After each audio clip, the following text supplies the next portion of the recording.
So my education is urban planning, but been doing development for the past 20 years with the unique position of kind of melding together real estate development with urban planning for city building. And I've been doing this work for 20 years, leading complex mixed-use projects across Canada, over $1 billion of complex mixed-use, mixed-income projects, including the West Don Lands waterfront revitalization project, which we are going to talk about a little bit at the end in terms of strategies for economic recovery. The company that I founded is called Purpose-Driven Development and Planning, and we are focused on unlocking the potential for redevelopment to create communities where we all can thrive. And that means investors, cities, and also the planet. So really bringing that triple bottom line focus together is a very strong expertise of ours, and we've been doing that for 20 years in all of our projects. Our company is focused on working with governments who have land, institutions, as well as cities. We work with First Nations as well on master planning and mixed-use development, affordable housing. We work with private sector developers quite a bit, and with nonprofits who have land and want to redevelop it. Sorry, I'm stuck on this. So just to get a sense of who's on the webinar with us today, we know there's quite a variety of different backgrounds. So we're going to launch a poll and ask you where you're from.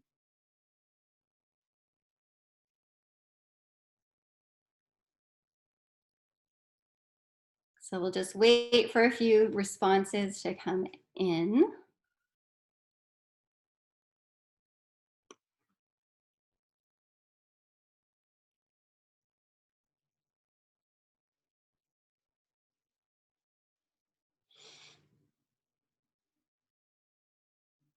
And I think probably everyone's done. So Annalise, can you share the results just so we get a sense?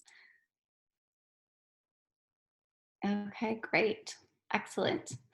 So we'll stop sharing that. So we've got a variety of perspectives. And I think what's interesting about that is that economic recovery seems to be on everyone's mind, whether it's public or private sector. It's a strong area of focus that people are leading and talking about. So can you close that? Okay, there we go. Okay, so where we're going today is we're going to walk you through these 5 different areas. So the first is about why it's important and critical to get ahead of the curve when it comes to economic recovery. We're going to talk through the reasons why we're at such a critical time to be focusing on economic recovery and economic recovery planning. The next place we're going to go is we want to provide you with a framework that has been used internationally in post-disaster circumstances, and some fundamentals to help guide your thinking when it comes to economic recovery. Next, we're going to talk about the roles of public and private sector because it's that collaboration that makes recovery efforts so effective. The next place we'll go is we want to talk about the steps or process that can be used to effectively do successful economic recovery planning and produce strategies. And the final place we will go with you today is we'll talk about some proven strategies that we have experience with, that are demonstrated, and leave you with a set of high-level recommendations that you can adopt immediately, whether it's within your organization or within your community. So the first section here we want to focus on is getting ahead of the curve when it comes to economic recovery. So we know that given this crisis that we're in, the recovery is likely to take years. But it's really right now that the opportunity exists for us to shape and design those recovery efforts. And we know that the time is now because we know that our senior governments are really focused on economic recovery right now. At the provincial level, they're actively working on economic stimulus funding and plans, looking for investment-ready projects. At the provincial level, many of us have seen that the province has launched an economic recovery task force that's comprised of public and private sector interests. And so the other reason why it's important to get ahead of economic recovery is that following a crisis, it really presents us with a unique opportunity to regroup and to reconnect and refocus our plans and priorities in the set of circumstances that we're now in. So we really are encouraging, our clients and all of our contacts in the industry to revisit any of your strategic plans, any of your business plans, any of the priorities that existed for you before March the 11th should be revisited in the new circumstances for economic recovery where we are today. And this is really critical. It's so easy to go back to what we were doing before without looking at the new circumstances and rethinking what could be new and should be new opportunities and specific challenges to achieving priorities that we had previously had. The other reason to think about economic recovery and focus on it now is that we know from evidence that organizations and communities will recover faster when they start their strategic approach and thoughtful recovery efforts early. So the earlier you start the economic recovery focus, the more quickly you'll recover. And city builders at a local level are the ones that are best positioned to lead these economic recovery efforts. And there's really two reasons for this. First is at a local level, we understand the impacts and the opportunities that present themselves in a crisis, but also we have the existing local relationships that are required to implement these recovery efforts. And so the other element of this presentation that we've scattered through is that in looking at recovery efforts in other post-disaster circumstances, we've pulled out some really critical lessons learned for you that we think will be really useful and valuable in your own recovery planning. So the first one that we've identified here is that economic recovery efforts are very typically plagued by a reactive response as opposed to a proactive strategic response. So we really are focused on providing you this information today in order to help you proactively meet the needs of your organization and your community. And the final reason for us to think about and start focusing on and implementing economic recovery now is that we know from other post-disaster circumstances that when that the momentum needs to be built on early as well. So we need a number of stakeholders to be part of these recovery efforts.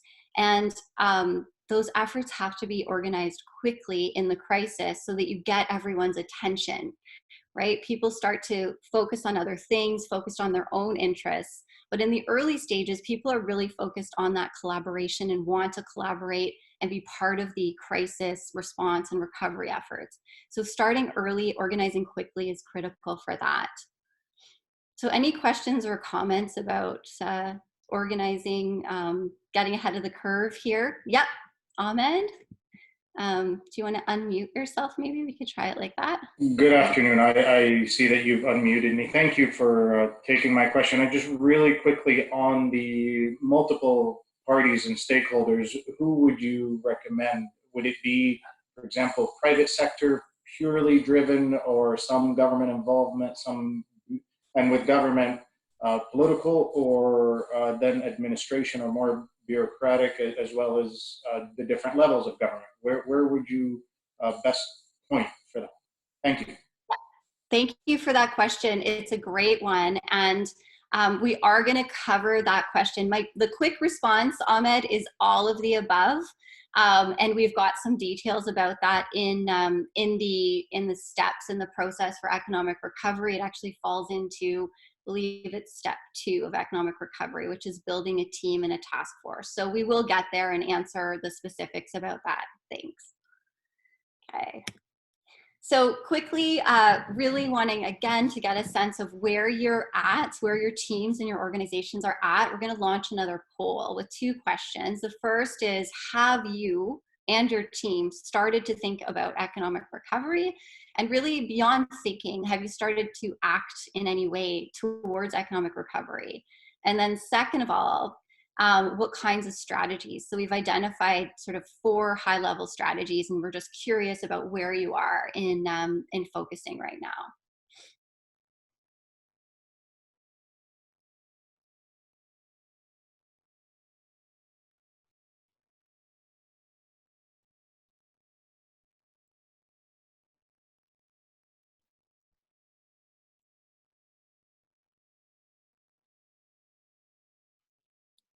Great. Thank you for those responses. Really interesting. Um, Annalise, maybe you can share when this is complete. We have almost everyone's responses, I think.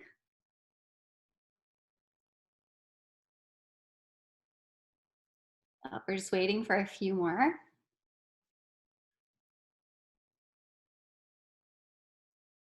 Okay, so I'm going to just share, missing a few, but for the sake of time, I'm going to share these results. So obviously, almost everyone has started at least thinking about or acting on economic recovery, um, and you can see where people's focus are. Quite a few on revitalization, redevelopment, which is great because we're going to talk about that, why that's a really powerful strategy later on. And some others on aligning the resources. So it looks like people are focusing in the right areas and starting to take action, which is excellent to see. Okay, so we're going to stop sharing that.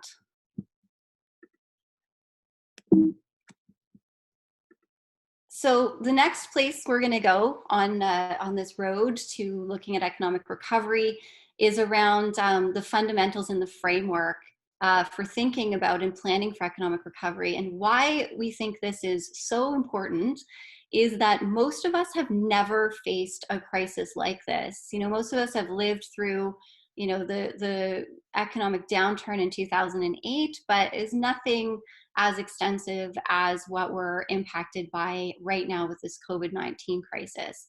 So in order for us to be effective leaders in economic recovery, we need to understand economic recovery better and what it means and how to move forward after this crisis. So really there are 4 phases to economic looking at and thinking about economic recovery. And sometimes these phases are described or look a little bit differently, but we're just going to walk you through the 4 phases and sort of land and dive in deeper on the recovery phase. So the mitigation phase is really about taking steps to reduce vulnerability when a disaster or crisis happens.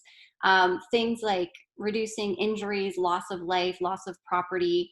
This can include things like uh, revising zoning and land use. This could include things like changes to local building codes to fortify buildings from disaster, and also can include things like strengthening public infrastructure as well. The next phase is about preparedness. And in this phase, we're really focused on understanding how a disaster might impact a community and how education, outreach, and training can really help build capacity for an effective response. The next phase is on the response efforts, and this is addressing the immediate impacts to people's well-being, safety, and such. So this is about the basics: food, shelter, clothing, public health, and safety. And so what we've seen here is that the federal government has been very involved with ensuring people don't have to pay mortgages, and businesses have access to loans, and people have access to the basic EI that they need as a result of job loss. So phase 3 is where the federal government takes a very strong lead role. And then phase 4, the recovery phase, is very much about restoring all aspects within a community after a disaster or a crisis happens. This is where communities at a local level need to deploy a huge range of public and private resources to enable economic recovery. one of the interesting lessons that we learn when we look at post-disaster communities elsewhere is we learn that those that are most effective and operate most effectively in their recovery efforts and have the most success, those communities start recovery efforts at day zero. The recovery efforts operate in tandem to the response phase. So instead of being consecutive, these phases, phase 4 starts to operate while phase 3 is underway. Again, a reason why it's so important for us to start this economic recovery planning now. So again, wanting to get a sense of how well prepared we felt that we were for those on this call. When this pandemic was announced, which is March the 11th, ironically my birthday, how do you feel that your organization, whether you're a business or a local government or another agency, how well do you feel you were prepared to respond to the crisis?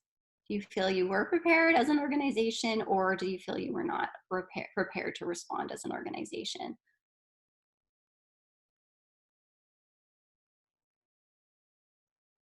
And so far the responses are very equal, so this is interesting as well. Love to dive into this question a bit more and understand why.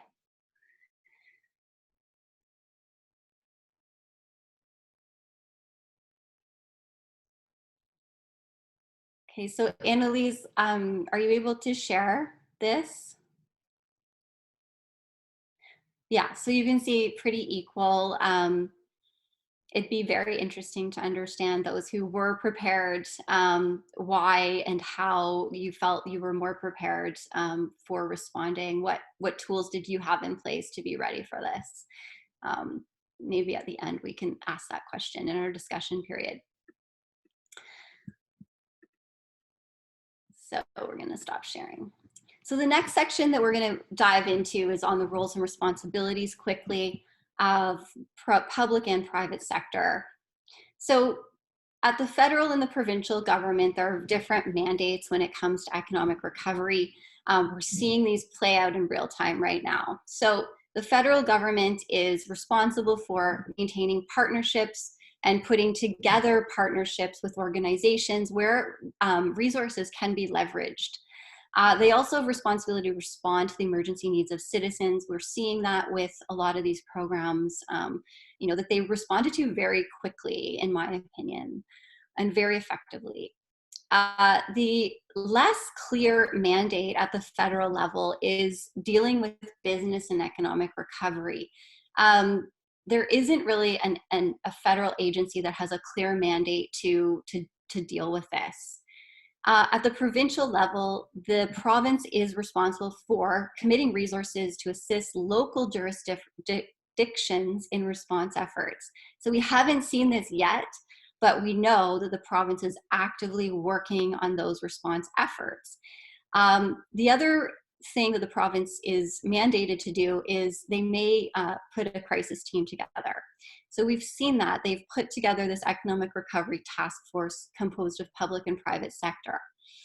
The final area of interest is that the province creates incentives to serve those long-term recovery efforts, typically around retention of business and reinvestment incentives. And so why this workshop is important is that we want to help position you and your organization, your teams, and your projects to benefit from these three elements of response, stimulus, recovery package that we know the province is actively working on right now. At the local government level, we are definitely best positioned to lead these local economic recovery efforts. We've touched on this a little bit earlier, but it's most of the knowledge of the local opportunities, the local assets we have at a local level. We also best understand the impacts at a local level. And most importantly is that we have the relationships with the impacted businesses, residents, that are required to implement these successful recovery efforts. the important roles that the local government has is to create economic recovery plans and to involve the business community, residents, and stakeholders. Like Ahmed has mentioned, we'll talk more about that. The other key local government role is to identify the key priorities, and particularly key priorities that are in light of economic recovery, and communicate those recovery needs and impacts to the federal and provincial governments. If we don't spend time communicating to those senior governments, they're not going to understand what those local impacts are, and will be less well positioned to receive the benefits of the economic stimulus packages. So the lesson here that we've learned is that across projects, in post-disaster communities and with businesses, those who build an economic recovery team that's composed of public and private stakeholders are most successful in receiving support for economic recovery and are most successful in their actions. When it comes to the private sector, I know there's quite a few of you from private sector on the call.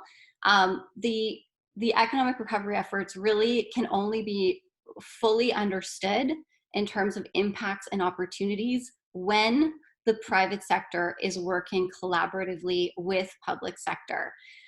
We can't work in isolation when it comes to economic recovery. That collaboration is critical. And so the benefits also of the public-private sector collaboration when it comes to economic recovery is that private sector has specific resources that can be tapped into for economic recovery strategies. So as an example, I've been having some discussions with the Canada Infrastructure Bank about a project with a public sector client that I'm working with. And they will only fund projects when private sector partners are at the table. And so what's interesting about that is that we've been hearing that the Canada Infrastructure Bank is going to be a massive agency involved at the federal level for economic recovery efforts. So right there, there's an opportunity with Canada Infrastructure Bank that needs to happen through a public-private sector collaboration. And the lesson learned here is that one of the lessons learned is that organizations can really look at this opportunity for recovery and crisis, coming out of the crisis, to reevaluate their vision of how they want to either build their business, build their community, and have their economy build out and recover long term. So I love this case study. We'll talk about some other examples and strategies when it comes to recovery near the end, but this is a post-Katrina example. So after Hurricane Katrina, the New Orleans had a really important commercial street called Ferret Street. I'm probably saying it incorrectly. But this was a really important commercial street that really lost all of its commercial activity after Hurricane Katrina. And so what some of the local business leaders did is they organized, you can see it in the bottom left here, they organized a market to attract people and businesses back to this street, even though the physical spaces were closed and the businesses were not operating. So they held this big market, and what happened is the local government then decided to relax the restrictions on operating hours for these kinds of activities. They decided to also relax the operating hours and restrictions for the businesses in terms of the zoning and such. They also decided to create this as an arts and culture district. And through these efforts that were made in relaxing the operating hours, relaxing some of the zoning, and designating this as an arts and culture district, those activities fueled a small business resurgent. And within the period of 2008 to 2012, 20 new businesses opened up on this previously dead commercial street. And now what's interesting is this street is one of the most lively popular dining, evening entertainment places to see in New Orleans. So this example I love because it shows the power of the local leadership in economic recovery, and it also shows the power of the public-private sector collaboration as a necessary response to economic recovery efforts. So the next section we're going to talk about is we want to give you the steps that are involved in economic recovery planning. We've looked at a number of models of processes that have been successful both internationally and nationally for economic recovery. And we've created a new process that we feel is kind of more simplified than some of the others that we've seen. And what we know from some of the lessons we've been looking at is that having a clear and defined process is critical because it helps to align all of the stakeholders in public and private sector, decision makers even within an organization in one direction. And this is particularly important when we're in unprecedented times and unprecedented circumstances. We all need to be kind of steering the boat in the same direction. And so this process that we want to lay out for you is a really powerful tool to do that. And it's simple. That's the good thing about it. But it is clear and defined and has phases. So quite simply, there's 4 steps to it. The first is to establish a team. We're going to dive into each of these a little bit more, but the first is to establish a team, which we'll talk about. The second is to conduct an impact assessment. And the reason for that is to create a whole picture of what is wrong, what happened, what the impact has been. The third is to determine economic recovery strategies, and we've got some really interesting ideas and ways to do that. And then the fourth is to implement those recovery strategies, and we've got some specific suggestions in doing that as well. So in terms of Ahmed, your question, this is the first step of the process. So establish an economic recovery team. It's really important when we do this that there is a lead or a champion to initiate this entire economic recovery process. And the reason for that is essentially accountability and leadership. So that can be an internal person if that person has the expertise, or it can be an external person that you bring on just to help lead these efforts within your organization or within your community. And the other key criteria here is to pull a diverse group together to guide the process. So establish a working group that can be responsible for strategies and action steps. And yes, that working group should be public and private sector. We have another slide that talks about some specifics about who those people are. You want to kind of identify the stakeholders and from there determine who should be on the working group, who's got the most valuable input from that list of stakeholders to be a part of the working group. The second step is to conduct an economic impact study. And this is important because it provides evidence for decision making for 2 reasons. One, for the strategies that you're going to create, right? You want to have some evidence of what the economic impact is so that you can help create strategies to deal with the impacts. But second of all, it's also very important to support requests for economic recovery resources and funding from the senior governments. So on some of the projects that I've been leading that are revitalization projects, we've already been told by some of the senior governments to start doing this economic recovery, economic impact analysis so that we're ready and our project is ready and positioned to seek those resources when they're available. So here's just some examples. I don't want to spend too much time on this, but what the things to assess, right? It's damage to industry, damage to local and regional economy. The way we measure that is through taxation loss, job loss, revenue loss, business closures, etc. There's quite a few different areas to measure, but these are just some starting points that you could look at. So curious to know, again, has your organization begun to assess economic impacts to either your business, your community, your city? Have you started to look at those impacts so that you're ready to put some actions together or some requests together.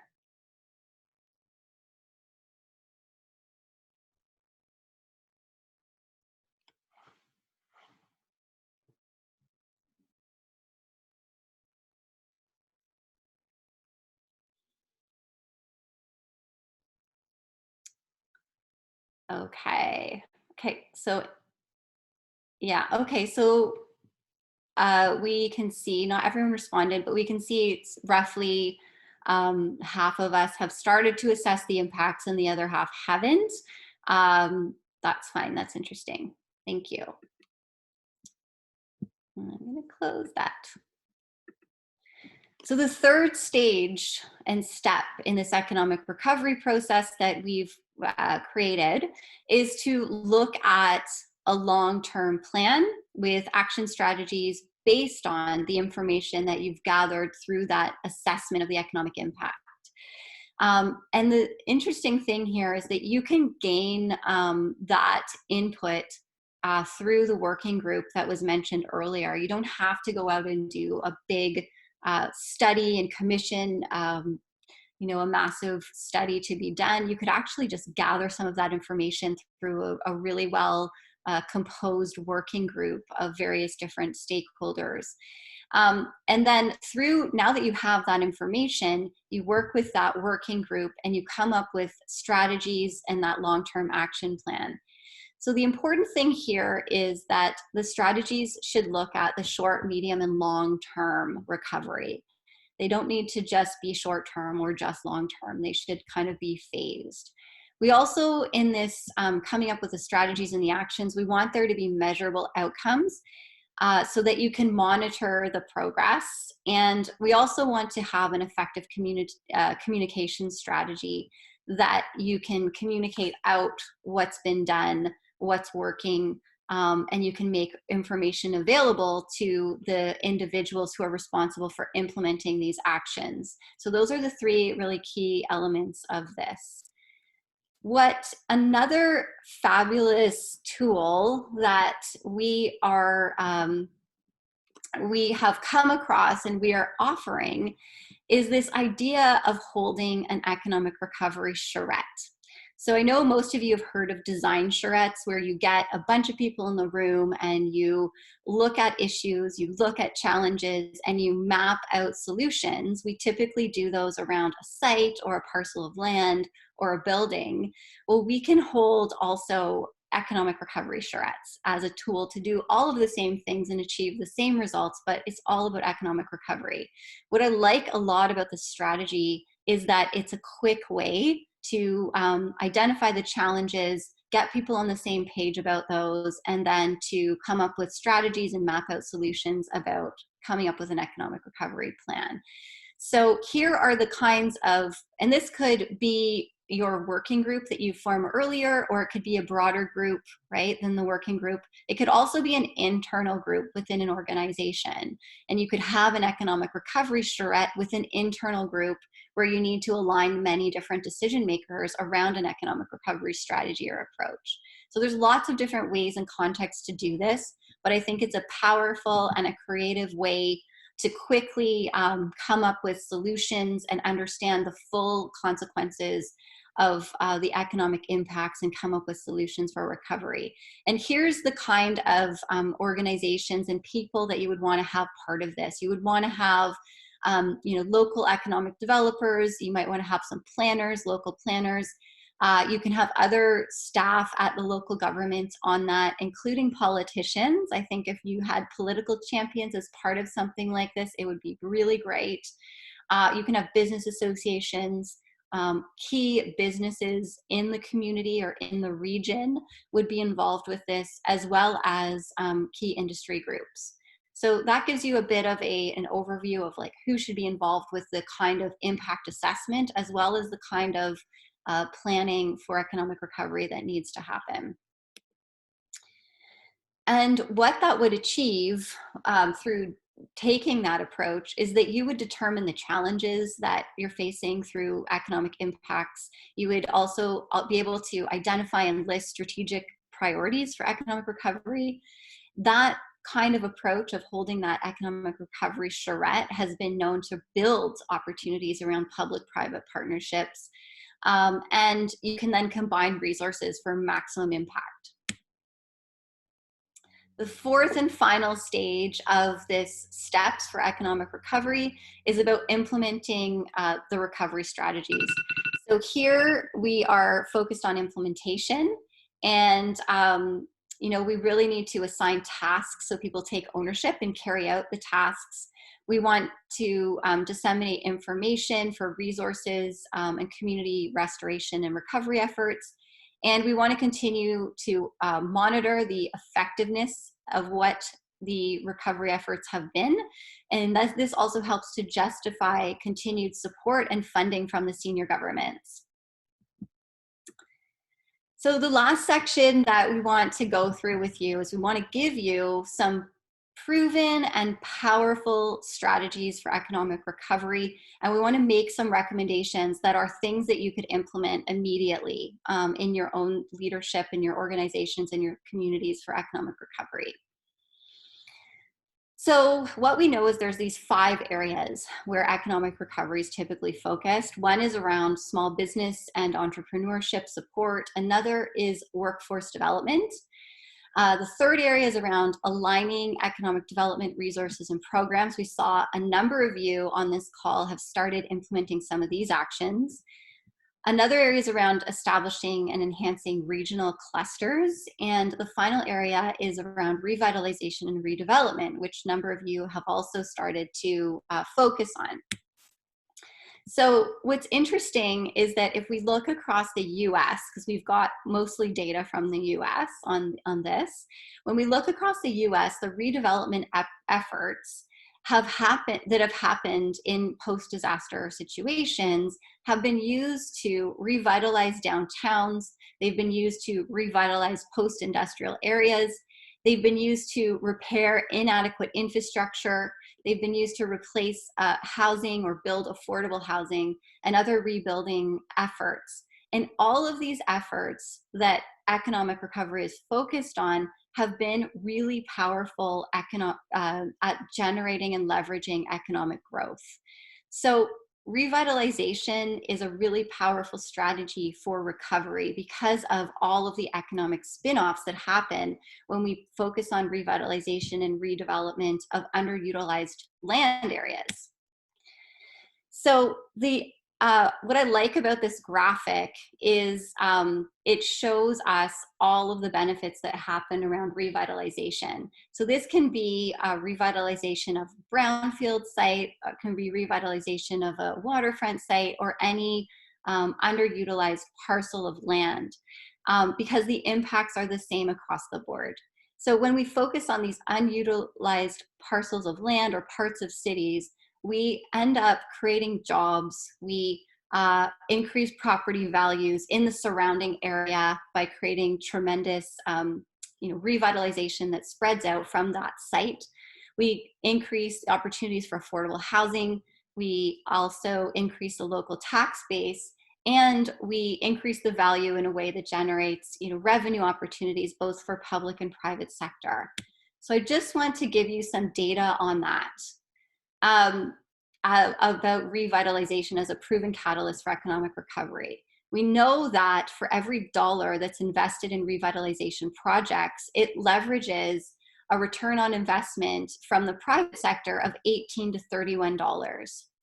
We also know that when we look at revitalization of underutilized land, for every 1 acre of land that's revitalized, on average, 9 new jobs are created. So this is really powerful data and statistics and information about how revitalization is a catalyst for economic recovery. In addition to that, as I mentioned, there's increase in land value and revenue generation opportunities. The tax base increases, and unlocked development opportunities in the surrounding land areas is often another benefit. And where we've had some direct experience and some direct data on this in Canada is through this work that I led with Waterfront Toronto. So this is an 80-acre former industrial parcel of land on Toronto's waterfront.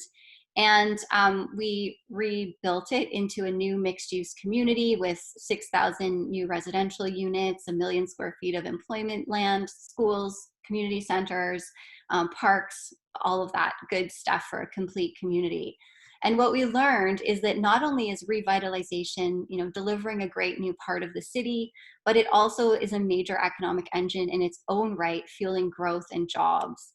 And so here's some examples of the project built today, um, except for the top right image, which is actually a brownfield redevelopment in the city of North Vancouver. That was a gas station site that we led, rebuilt into a mixed-use development with a head office for Blue Shore Financial. The reason we included that is that that was a revitalization project in its own right and catalyzed a number of new developments in the commercial corridor on Lonsdale in North Vancouver. So we know from some data from the Toronto project that through a $1.2 billion investment that was made primarily from the public sector, it unlocked 16,000 full-time years of employment, 3.2 billion in gross economic output, and phase 1 of 4 alone, 650 million in revenues back to the shareholder. In this case, it was the 3 levels of government. And it also unlocked 10 billion in development potential of all of the surrounding development sites. So huge catalyst for private sector development. And then the tax revenues, were quite significant to the city through construction and annual tax revenues. So right now we are focused on a very similar revitalization project in Mission. There's 300 acres of former industrial lands on the waterfront in Mission that we've been leading with the District of Mission, with all of the landowners and with the governments and private sector to come up with a revitalization strategy. And what's interesting about that right now is that we are looking at reframing this project under the umbrella of economic recovery, because we know the impacts of the jobs that will be created here. We know the impacts of the taxation that will be created as a new revenue base for the local government that can be reinvested back into the community. It will create new job spaces, attract new businesses, and unlock tremendous revenue opportunities through development partners. So these are the kinds of projects that we're really encouraging our clients to either take on right now, or if they're already underway and identified as priorities, to reframe those priorities as economic recovery efforts. Mm-hmm. So just quickly wanted to do a poll here. Many of you said that you are actually working on or focusing on revitalization. So just wondering, do you have any underutilized sites or areas that you could see as part of your economic recovery planning, either for your organization or for your city?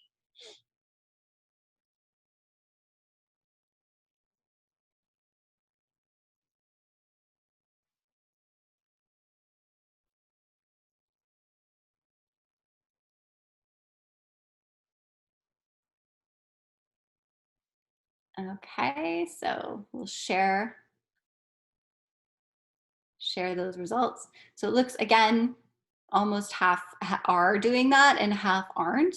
And so I guess what I would say is, for those of you who are focused on this or have this kind of opportunity, really powerful opportunity to position these projects within the umbrella of economic recovery.